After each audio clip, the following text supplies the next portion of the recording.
Belgique. Secteur non marchand, près de 20 000 manifestants dans les rues de Bruxelles. Maroc, les scénarios des sorties de crise pour la formation du gouvernement marocain.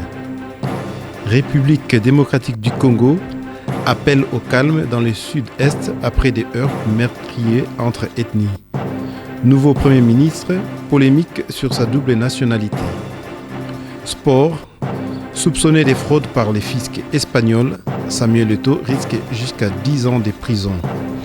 Madame, mademoiselle, monsieur, bonjour. Le journal d'Almouratin. Près de 20 000 manifestants se sont donné rendez-vous ce jeudi matin dans les rues de Bruxelles. Les syndicats n'en attendaient que 10 000. Ils étaient finalement 17 000 selon la police, 20 000 selon les syndicats à défiler jeudi matin dans les rues de Bruxelles à l'appel du Front commun du secteur non marchand. Les manifestants ont réclamé une amélioration de leurs conditions de travail. Des délégations ont été reçues par le gouvernement fédéral et celui de la Fédération Wallonie-Bruxelles. Les syndicats se sont néanmoins montrés déçus et menacent de mener de nouvelles actions. Maroc, les gouvernements marocains, plusieurs scénarios de sortie des crises.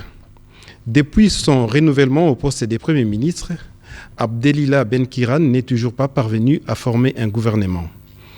Il n'est toujours pas parvenu à un accord avec Aziz Akranouch, le puissant patron du Rassemblement national des indépendants, qui a posé néanmoins des conditions que les islamistes ont jugées draconiennes pour intégrer leur coalition. Les blocages étaient ainsi installés. Plusieurs options sont ainsi évoquées pour faire aboutir cette difficile gestation, entre autres la réorganisation des élections, ou bien, soit, les rois retirent les postes de chef de gouvernement à Benkiran et l'attribuent à un autre membre du même parti. Soit encore, trouver un premier ministre en dehors du PJD. Une option qui est peu probable, et ce serait ignorer carrément les résultats électoraux. Et une dernière hypothèse qui a les plus de chances d'aboutir, qui consiste à trouver un compromis entre les PJD et les RNI. République démocratique du Congo, appel au calme dans le sud-est après des nouveaux heurts meurtriers entre ethnies. Malgré les affrontements interethniques meurtriers qui ont marqué ces derniers jours les Tanganyika, le gouverneur de cette province du sud-est de la République démocratique du Congo a fait un appel au calme ce jeudi. Il a voulu avant tout apaiser les inquiétudes de ses administrés. Il a néanmoins reconnu qu'il y avait régulièrement des affrontements sporadiques entre Pygmées et Bantous dans la région. En septembre, la justice congolaise avait condamné 4 Bantous à 15 ans de prison pour crimes contre l'humanité en liaison avec ces conflits. Peuple des forêts, les Pygmées s'estiment traités comme des êtres inférieurs et voient leur mode de vie menacé par la déforestation, notamment du fait de l'extension des terres arables exploitées par les Louba. Toujours en République démocratique du Congo, le président Kabila a nommé, selon les accords du dialogue national, M. Sami Badibanga Ntita pour former un gouvernement d'union nationale. M. Badibanga, qui était le président du groupe parlementaire UDPS et alliés, a suscité une polémique, notamment sur sa supposée double nationalité qui ne serait pas conforme aux lois congolaises. Pour en savoir plus, nous avons interrogé le docteur Jean-Jacques Mbougani, qui est secrétaire national aux relations extérieures du MLC, un parti d'opposition à M. Kabila. Suivez. Effectivement, il y a une polémique qui surgit depuis quelques jours, depuis la nomination du Premier ministre, parce que Sami Badibanga serait de nationalité belge, alors qu'il a été nommé Premier ministre au Congo.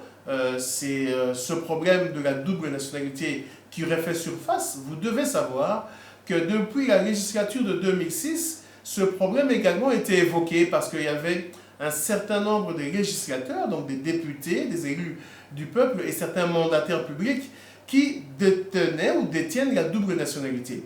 À l'époque, conformément à la constitution de notre pays, en son article 10, aucun Congolais ne peut avoir concomitamment une autre nationalité que la nationalité congolaise, c'est-à-dire la nationalité congolaise elle est une et exclusive. On ne peut pas être congolais et détenir une autre nationalité.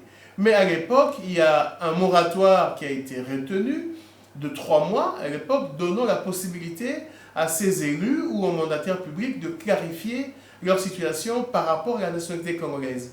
Et une commission spéciale a été demandée par l'ex-gouverneur de la province de l'Équateur, actuellement gouverneur du Sud-Bangui, l'honorable José Makila, qui avait demandé la mise en place d'une commission spéciale pour d'abord se pencher sur la question et faire des propositions par rapport à une probable modification, un amendement des textes de la Constitution. Mais malheureusement, toutes les législatures qui se sont suivies ne se sont pas penchées sur ce problème et le moratoire de 3 mois finalement court jusqu'à présent. Ça donne une pseudo-porte de sortie aux acteurs politiques congolais qui ont une nationalité autre de continuer à œuvrer au sein des institutions. Mais normalement, conformément à la Constitution, c'est en toute illégalité parce que la Constitution de notre pays est très claire. Quand on a une autre nationalité, on ne peut pas être congolais concomitamment.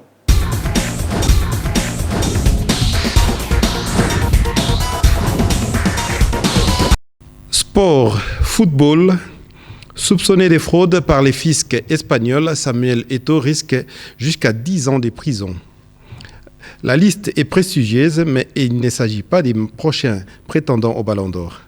Après Lionel Messi, Mascherano, Adriano, Alexis Sanchez et plus récemment Neymar, c'est au tour de notre ancien Barcelonais, Samuel Eto'o, d'être accusé de fraude par les fiscs espagnols.